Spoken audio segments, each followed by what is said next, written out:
Et c'est l'heure du journal sur Business 24 Africa. Voici les titres. En Côte d'Ivoire, la commune de Yopougon, dans la capitale économique de Côte d'Ivoire, vient de se doter de nouveaux complexes hôteliers et ce grâce à l'église méthodiste unie de Côte d'Ivoire. Et puis au Nigeria, le vainqueur des élections présidentielles est connu. Quels sont les défis économiques qui attendent Mouhamadou Bouhari? La réponse dans ce journal. Voici pour le sommaire. Mesdames et messieurs, bonsoir et bienvenue sur Business 24 Africa. Ouvrons ce journal par une information en Côte d'Ivoire. L'église méthodiste unie de Côte d'Ivoire, en abrégé UMECI, vient de se doter d'un complexe hôtelier moderne baptisé la Maison d'Espérance. Situé dans la commune de Yopougon, dans la capitale économique ivoirienne, ce complexe va contribuer à l'accroissement des réceptifs de standing pour touristes. L'inauguration de cet hôtel s'est déroulée hier en présence de Lawani Babatunde et Ami Kobor. Après plusieurs réalisations telles que les écoles et les hôpitaux, l'église méthodiste unie de Côte d'Ivoire, EMUCI, a inauguré son complexe hôtelier le mardi dernier dans la commune de Yopougon. Baptisé la Maison de l'Espérance, ce complexe hôtelier a été racheté par l'EMUCI en vue d'œuvrer dans la lutte contre la pauvreté en Côte d'Ivoire. Si l'église dispose, comme vous le savez, d'un grand nombre d'écoles préscolaires, scolaires, donc secondaires, dispose d'une université. Nous avons l'hôpital de Dabou, nous avons le centre ophtalmologique dénommé Centre Bartimée que nous sommes en train de démultiplier. Et nous voulons continuer dans ce sens. Et aujourd'hui, le fait de disposer d'un complexe hôtelier répond aux besoins, n'est-ce pas, de disposer de moyens conséquents pour traduire le message de Jésus-Christ en amour. Ce joyau vient agrandir le secteur de l'hôtellerie en Côte d'Ivoire et cette maison est une contribution de l'Église à l'accroissement des réceptifs hôteliers de haut standing, selon le représentant du ministre du Tourisme. Avec ce complexe hôtelier, comme je le disais tantôt, nous atteignons aujourd'hui près de 2000 hôtels en Côte d'Ivoire et 30 000 chambres en Côte d'Ivoire. C'est plus de 3 000 emplois créés directs et 9 000 emplois indirects. C'est 141 milliards que nous avons enregistré au niveau des investissements de 1 à 3 étoiles, des complexes hôteliers de 1 à 3 étoiles et aussi près de 3 000 emplois créés dans le secteur. Donc c'est une fierté pour nous de voir que ce complexe-là est vraiment à Yopougon. C'est une fierté pour la commune de Yopougon et une fierté aussi pour le département ministériel. Plateforme de rendez-vous pour les hommes d'affaires ainsi qu'un cadre propice pour les séjours privés, les réceptions, les conférences d'entreprises et des institutions, la Maison de l'Espérance contribue au développement du pays. Les retombées, c'est à plusieurs niveaux. D'abord au niveau du tourisme ivoirien, ça fait, comment je peux appeler ça, un édifice de plus. Au niveau de l'économie, ça va générer des intérêts, ça va générer des fonds. Au niveau des emplois, ce sont des emplois directs et des emplois indirects. Au niveau de l'Église, c'est aussi notre méthode d'évangéliser, mais par les œuvres. L'église méthodiste de Côte d'Ivoire, EMUCI, compte participer à l'émergence du pays. À cet effet, d'autres projets sont en vue à Abidjan et à l'intérieur du pays, selon le bishop Benjamin Boni. Et puis le verdict des élections présidentielles au Nigeria est connu depuis hier. Mouhamadou Bouhari est le nouveau président du Nigeria avec plus de 2 millions de voix de plus que son rival Goodluck Jonathan. Mais à peine élu, le président de l'APC va devoir rapidement se montrer à la hauteur de nombreux défis économiques qui se dressent devant lui.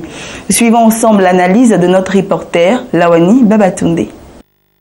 L'élection présidentielle du 28 mars dernier au Nigeria a tenu tout le monde entier en haleine.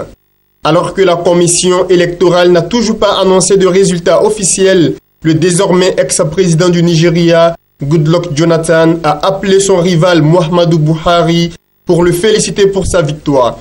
Ce geste venu d'ailleurs a amené l'Afrique et le reste du monde à saluer l'alternance démocratique au Nigeria, une première depuis l'indépendance du pays en 1960. Je crois qu'il faut dire que ce n'est pas une victoire du Nigeria, c'est une victoire de tout le continent africain, pour la simple raison que le Nigeria représente, c'est une masse démographique très importante sur le continent, et c'est une économie aussi très importante sur le continent, et c'est notre espoir de voir que le Nigeria puisse servir de locomotive de façon générale pour le continent africain.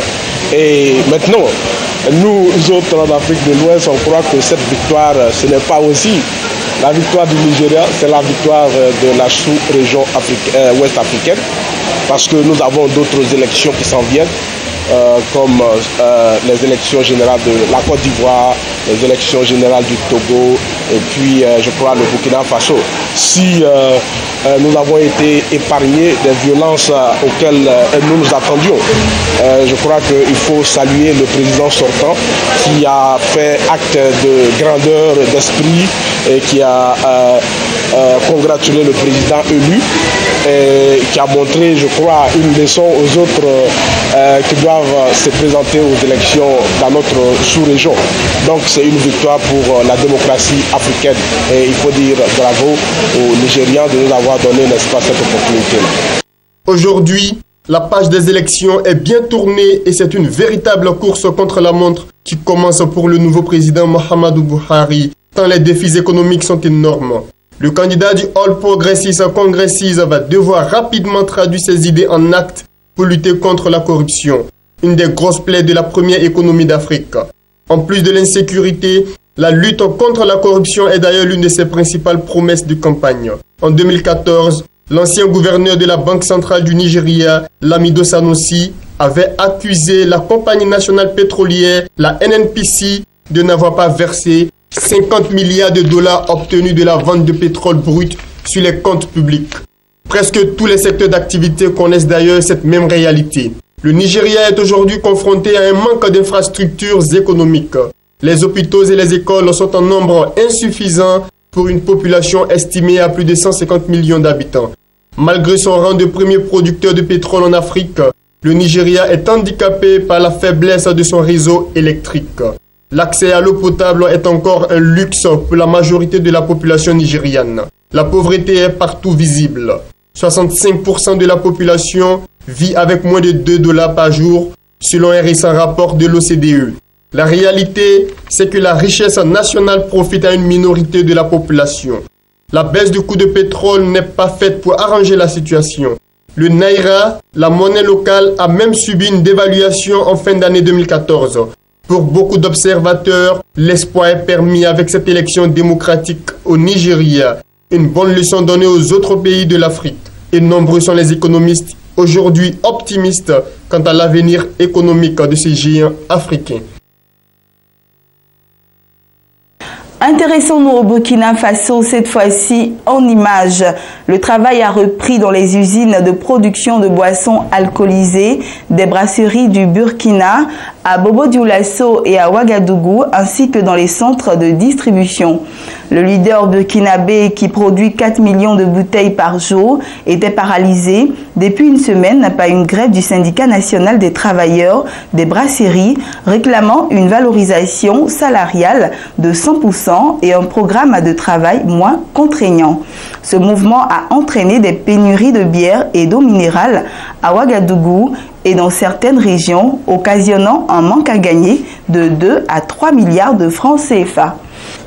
Et c'est l'essentiel de l'information ce jour. Bonne suite de programmes sur Business 24 Africa et surtout, portez-vous bien.